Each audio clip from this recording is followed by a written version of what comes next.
Ok. Nancy, dale para atrás. Buenos días. El equipo 3 nos tocó prevención y diagnóstico de la infección del sitio quirúrgico. El equipo 3 está formado por Nancy Cecilia Alvarado Álvarez, Dora Lizeth Borrego Morales, Jonathan Guadalupe Martínez Morales, Liz Alexia Galaviz Rocha y por su servidora Estefan Areli Cerón Lizárraga. ¿Le cambias, por favor? Bueno, una infección es la invasión y multiplicación de agentes patógenos en los tejidos del organismo. Las infecciones y otras complicaciones son una preocupación seria a nivel mundial debido a las repercusiones que tienen en lo referente a lo económico y a la salud. El CDC definió las infecciones de sitio quirúrgico como aquellas infecciones que ocurren dentro de los primeros días del procedimiento quirúrgico y estas involucran piel y tejido profundo en el sitio donde se realizó la incisión. Estas infecciones presentan secreción purulenta en el sitio de la herida, identificación del microorganismo por cultivo o datos clínicos de inflamación en los que se encuentran eritema, que es el enrojecimiento de la piel, dolor, calor, pérdida funcional e hinchazón. Bueno, no toda la salida de secreción que se acerca del sitio quirúrgico es una infección. Hay veces que el material quirúrgico provoca reacciones en los pacientes. Las infecciones del sitio quirúrgico son complicaciones muy comunes en los hospitales de cuidados agudos y se estima que estos ocurren entre el 2 y el 5% de los pacientes que son sometidos a cirugía. Por ejemplo, en Estados Unidos ocurren aproximadamente de 160,000 a 300,000 casos cada año. Y según un dato de la red hospitalaria de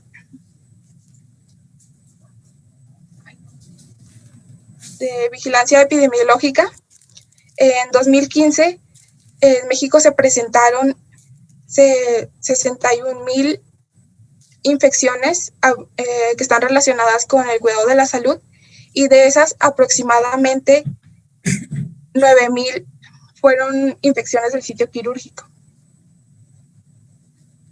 ¿Le das a la siguiente, por favor?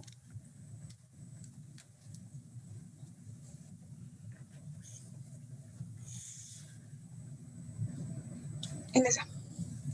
Bueno, las infecciones del sitio quirúrgico pues son infecciones que asociadas al cuidado de la salud, las más comunes y las más costosas. Estas tienen una implicación en la aguda en la comorbilidad existentes, las van a agudizar. Se estima que el más o el 60% de las infecciones del sitio quirúrgico pueden ser prevenidas. Esto es importante porque estas infecciones causan que el paciente esté días adicionales en el hospital recuperándose postoperatorio de 7 a 11 días y aumenta de 2 a 11 veces el riesgo de muerte comparándolo con pacientes que no presentan infección del sitio quirúrgico. La etiología es multifactorial y los factores se dividen en factores que son inherentes al paciente y factores inherentes al proceso quirúrgico. ¿Le cambias, por favor? ¿Puedes desglosar eso último? ¿Cuál? O sea, ¿cuáles serán los factores del paciente y cuáles serán del procedimiento? Bueno, del paciente serían, por ejemplo, que tuviera algún accidente. No. Factores inherentes al paciente. ¿Qué creen que sea lo que puede causar o un factor de riesgo en pacientes para que tengan una infección. O sea, no depende de lo que hagamos de asepsia, antisepsia, ni nada, no. Son riesgos propios que tiene el paciente. Así como el COVID ahorita, ¿verdad? Los que son obesos, diabéticos, hipertensos, bueno, son factores de riesgo para el COVID. Pero aquí también hay factores de riesgo para la infección del paciente. ¿Cuáles serían? Doctor, Mande. yo leí que se tenía la diabetes también como un factor de riesgo, que había Sí. que pues checar las últimas glicemias. Sí. También que la obesidad, porque el tejido adiposo no está bien irrigado y permite pues fácilmente la infección. Sí. Y ya, son todos los que me acuerdo. Ya. No me acuerdo de esos dos. Anemia. Pacientes que estén inmunodeprimidos, que estén recibiendo quimio o algo, los de VIH, ¿verdad? Todos esos son factores de riesgo del paciente, propios del paciente, pues. Doctor, ¿sí? ¿también la coagulación? Sí, claro. Sí. Cualquier factor que altere ahí la piel, la circulación, la inmunidad, todos esos son factores de riesgo, ¿verdad? Por eso se pide a los pacientes diabéticos un control estricto, porque si es un factor de riesgo operarlos con una glicemia alta, ¿de acuerdo? ¿Sí?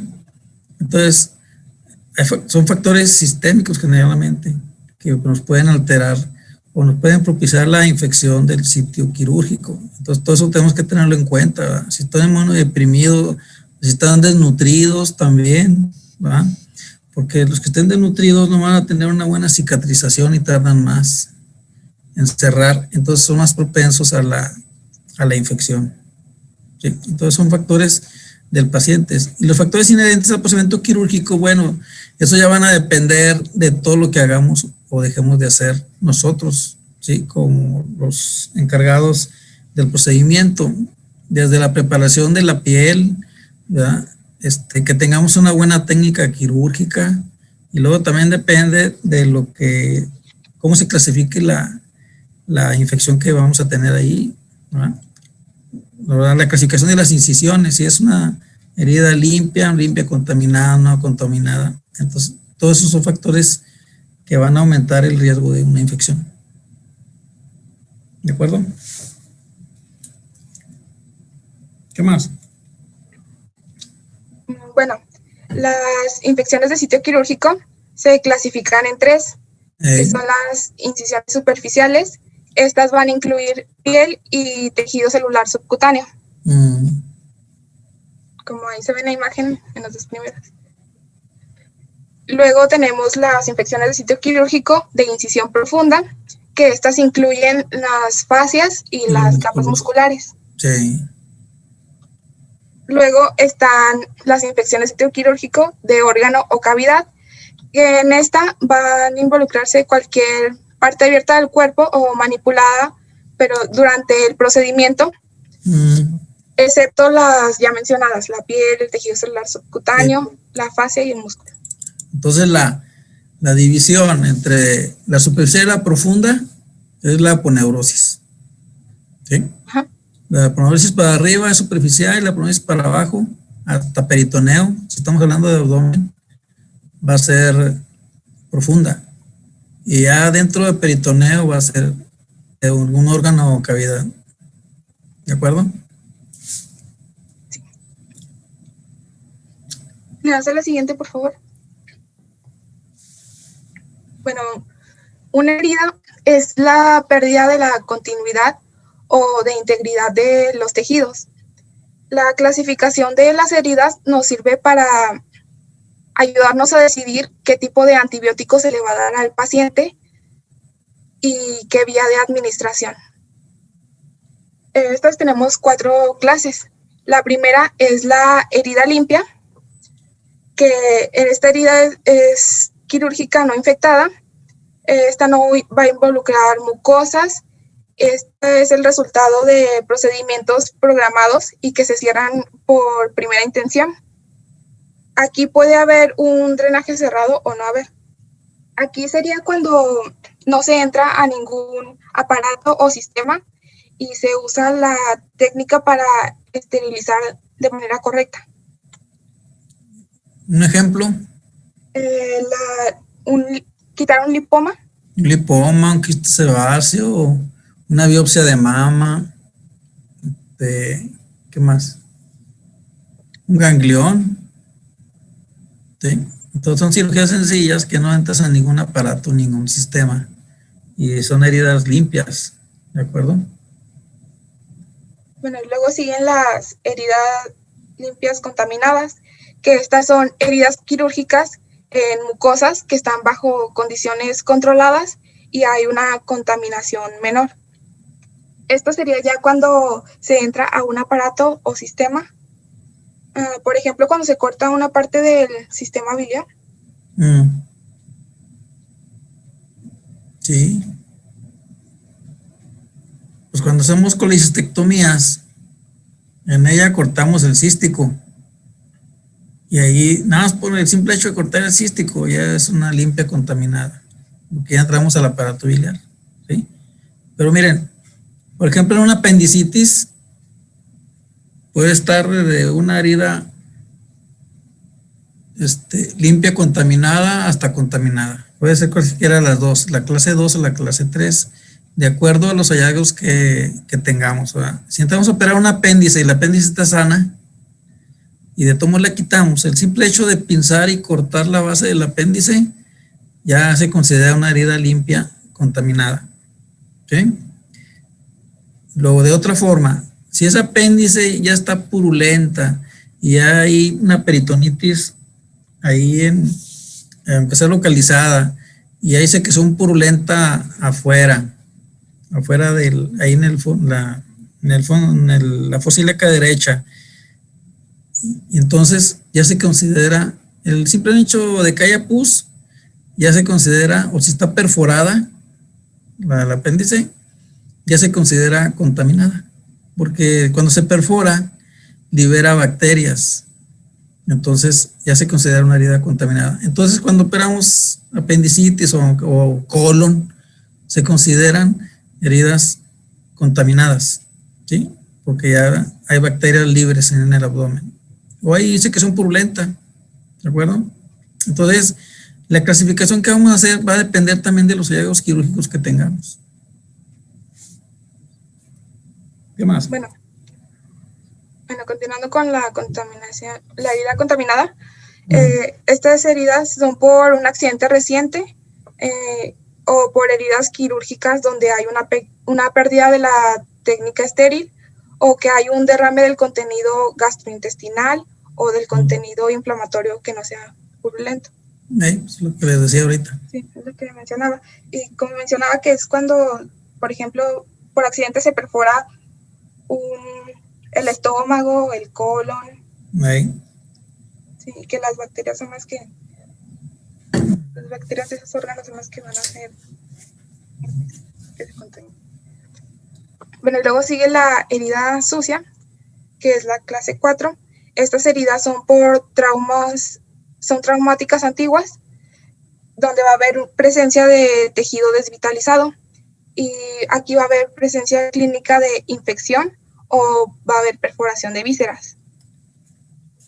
Aquí sería, por ejemplo, cuando una persona tiene un accidente y llega al hospital todo sucio, lleno de tierra, vidrios, y tuvo un accidente de carro o algo así. Y aquí los organismos que causan la infección se encuentran antes del procedimiento quirúrgico.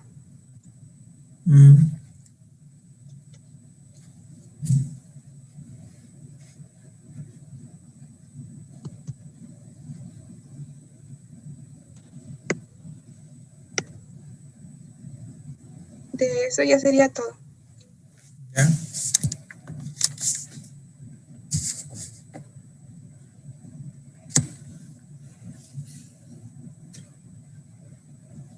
¿No tienen dudas de eso? De la clasificación. depende de la clasificación, va a ser el grado de infección que esperamos, ¿verdad? Desde entre más sucia, pues va a estar,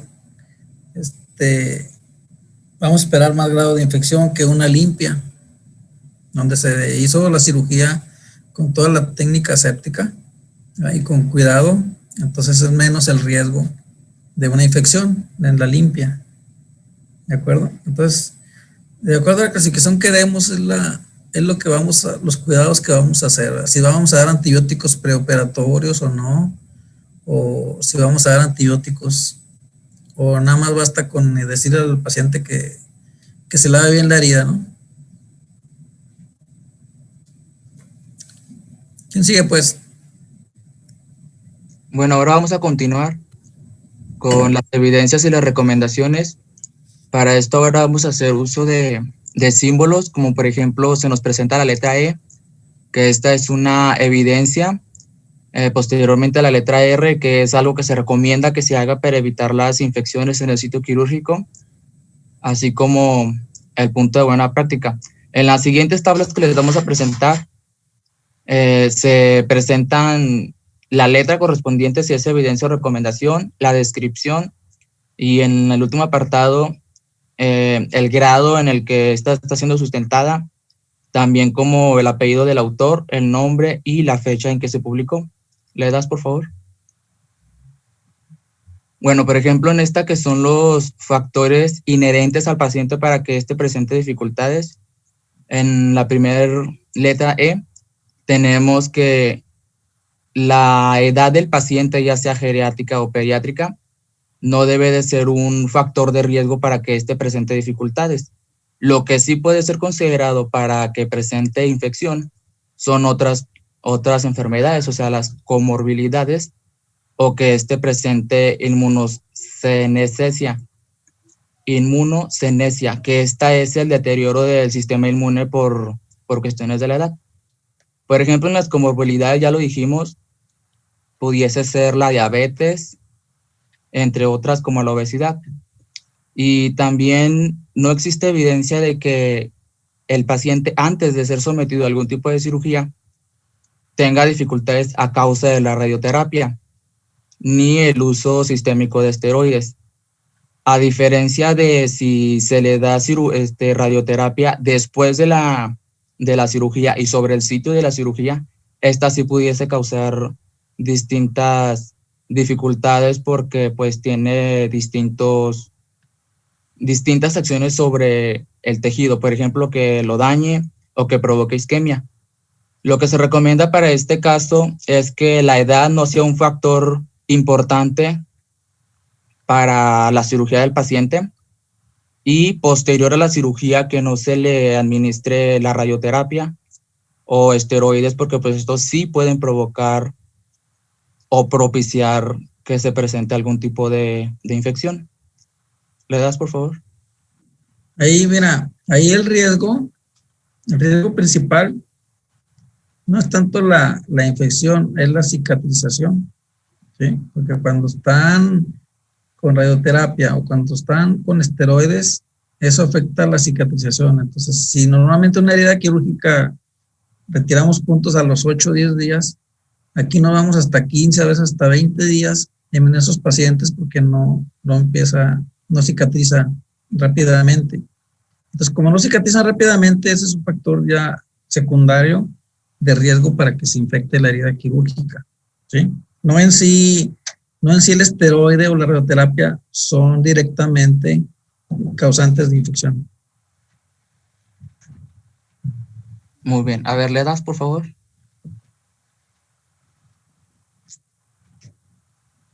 Bueno, ahora, la cuestión de la hipoalbuminia. Si recordamos, la albuminia es una proteína plasmática que sus valores normales son 4.5 gramos por decilitro. No existe evidencia de que cuando el paciente presente niveles bajos de esta, lo predisponga para algún tipo de infección o alteración. Y por lo tanto no es recomendable estar posponiendo la cirugía del paciente en caso de que esté presente en niveles bajos hasta hacer que se normalice. ¿Le das, por favor? Bueno, el control de la glucemia. Esta es importante porque si recomendamos en una persona normal, relativamente hablando, los niveles de glucosa son de 90 miligramos por decilitro. En el caso de que una persona lo presente de 180, pues estaría relativamente al doble, ¿verdad? Lo mejor es que la persona se encuentre en este límite durante las primeras 24 horas después de que fue sometido a la anestesia. Y en el caso de que sea un paciente con diabetes, lo más recomendado es que sea menor al 7% antes de que se le realice la cirugía. Nuevamente, supongo que se van a presentar dificultades al momento de realizar la cicatrización, porque si recordamos, la glucosa puede dañar los vasos sanguíneos. Y si tenemos dañados los vasos sanguíneos, pues se van a presentar dificultades cuando se vaya a realizar el proceso plaquetario y todo lo que le sigue. ¿Le das, por favor?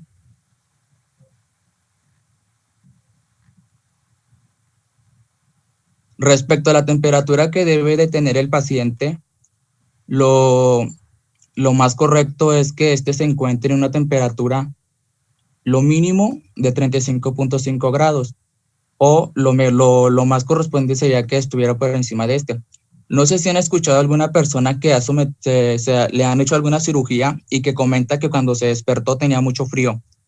Bueno, que el paciente se encuentre en ese estado de hipotermia va a provocar también distinta predisposición para que el paciente sane mal o pueda presentar infecciones, porque eso disminuye la cantidad de neutrófilos y también va a provocar que, debido a que los vasos están reducidos de su tamaño, no va a tener la cantidad de sangre y de oxígeno suficiente, y también lo predispone para que presente hematomas y pierda una mayor cantidad de sangre.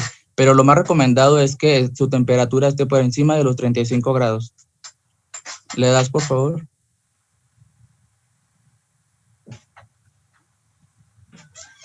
Respecto a la oxigenación que el paciente, en caso de que el paciente haya sido intubado, o sea, que sea una anestesia general y que requiera de intubación, obviamente el paciente va a necesitar oxígeno, ¿verdad?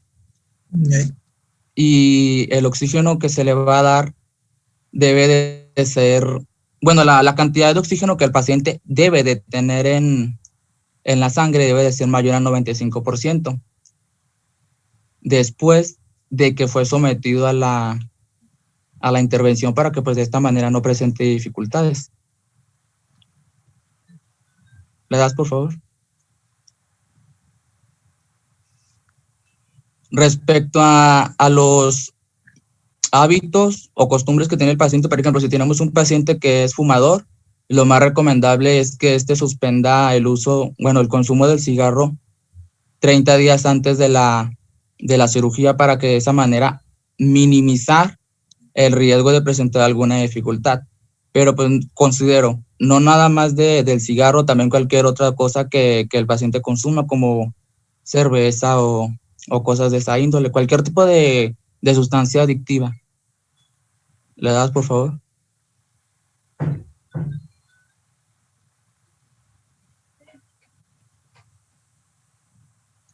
Bueno, respecto a los antibióticos que se le van a administrar al paciente durante el perioperatorio, sabemos que si estamos ante pacientes que presentan obesidad o tallas grandes, pues obviamente va a necesitar más de todo.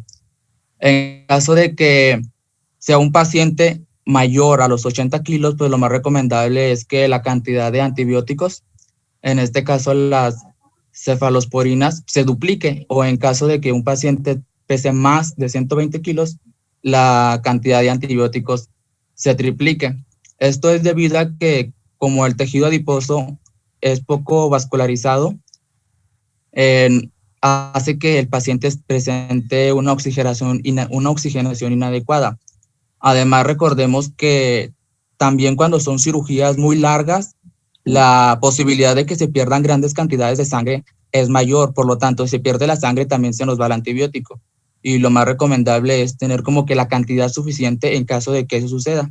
Y en caso de que no, pues también es recomendable por la cantidad de peso que el paciente presenta. ¿Le das, por favor?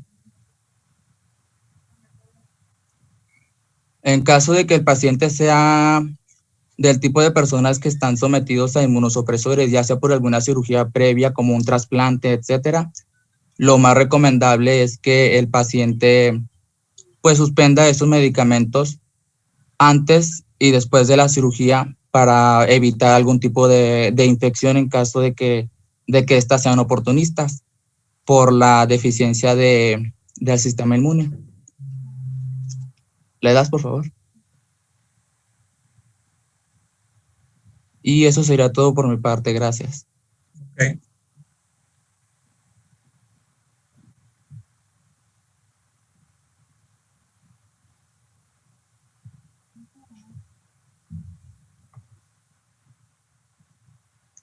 Ahora vamos a continuar con los factores de riesgo para desarrollo de infecciones inherentes al procedimiento. Bueno, primero vamos a tener una evidencia que nos dice que no hay contradicciones de usar alcohol para la preparación de la piel en el sitio de incisión quirúrgica. Después se nos menciona que pues, el alcohol tiene un poder fuerte para actuar contra las bacterias, pero tiene una baja duración. Entonces lo que se... dale a la siguiente. Para decirlo con la siguiente. Nancy. Bueno, se va a recomendar que se combine. Liz, ¿sí? nada más para decir que ya nos quedan como 1 minuto y medio de la presentación. Bueno, sí, de la reunión. Sí, gracias. Y bueno, se va a recomendar combinar con glucanato de cloroxidina. ¿Esto para qué? Pues para aumentar aún más su poder de eficacia contra bacterias y también su duración. Pero pues una de las recomendaciones es de que solamente se use en los sitios de la piel, no se use en lo que es mucosa, la córnea o los oídos. Una evidencia nos dice que el uso de protectores plásticos en heridas gastrointestinales ha reducido el riesgo de presentar una infección. Dale a la siguiente. Por lo cual, pues se va a recomendar... ¿Sí conocen esos protectores plásticos? ¿No los Dale han al de visto? atrás, creo que viene una imagen. ¿No los han visto? No. Dale adelante. Sí, tiene una imagen. Sí, o sea, tiene como 2 anillitos, uno arriba y uno abajo. Y luego pues la continuación de plástico. Pero creo que no se descargaron las imágenes. Hay unos que usan mucho los tramas que se llama Steridrape. Hagan de cuenta que es como el Contact. Pedazos grandes, como Contact, tiene un lado donde se pega y lo pegan a la piel. Y sobre ese plástico se hace la incisión, ¿sí? Se llama Steridrape.